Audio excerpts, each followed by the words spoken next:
open with the Pledge of Allegiance led by Councilmember Sullivan, followed by the invocation from Jennifer Chamberlin of the American Humanist Society.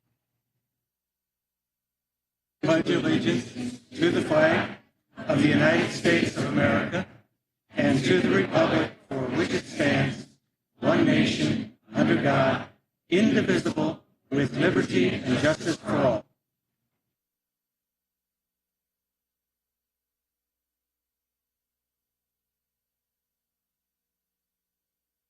You guys are welcome to sit and also to leave your hats on. Hi, you guys are welcome to sit too. Thank you. My name is Jennifer Chamberlin, and I'm a member of the Humanist Society.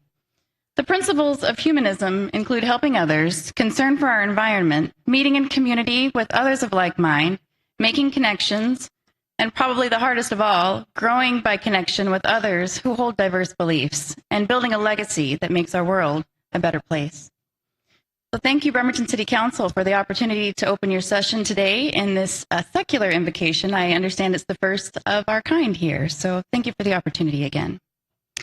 I'd like to begin by first thanking the Duwamish people whose land we convene on today and who took care of the land long before settlers or colonists came. Rather than bow your heads, I invite you to look towards our flag for a few moments. This year, we've seen our nation's flag in distress, underfoot, burning in streets, worn like a cape, and dragged through the mud, flying upside down against the backdrop of protest.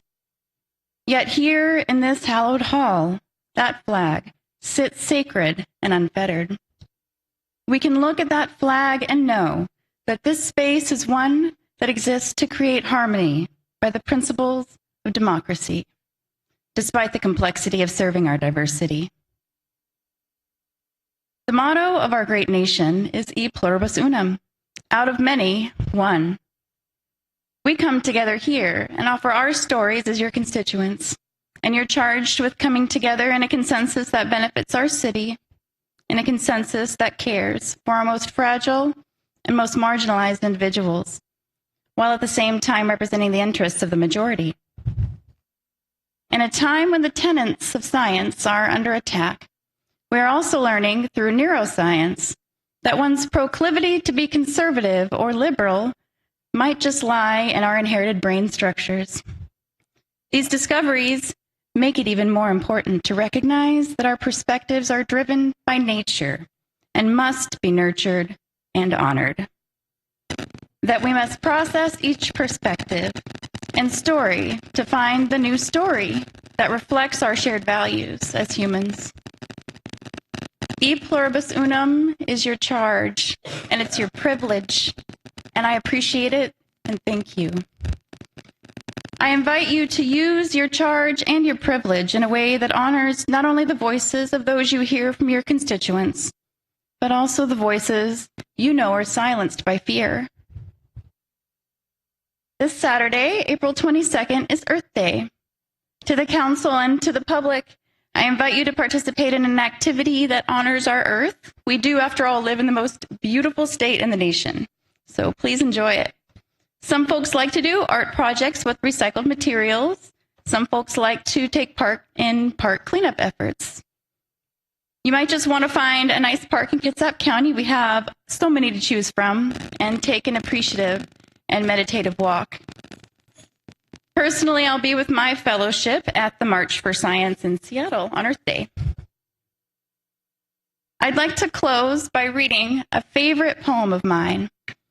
I was inspired to choose this one after seeing folks come together in support of our immigrant neighbors. While this poem, which rests at the base of our Statue of Liberty, is describing a bay on the other side of the country, you might easily be able to replace that imagery with that of our beautiful Puget Sound and rugged Salish Sea. The New Colossus by Emma Lazarus.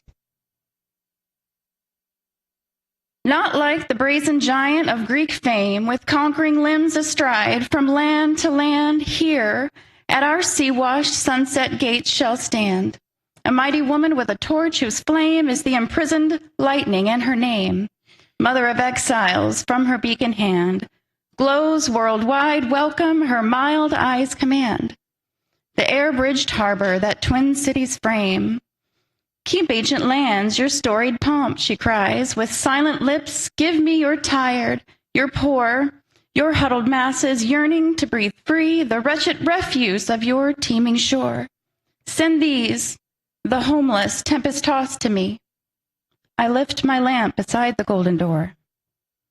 Thank you.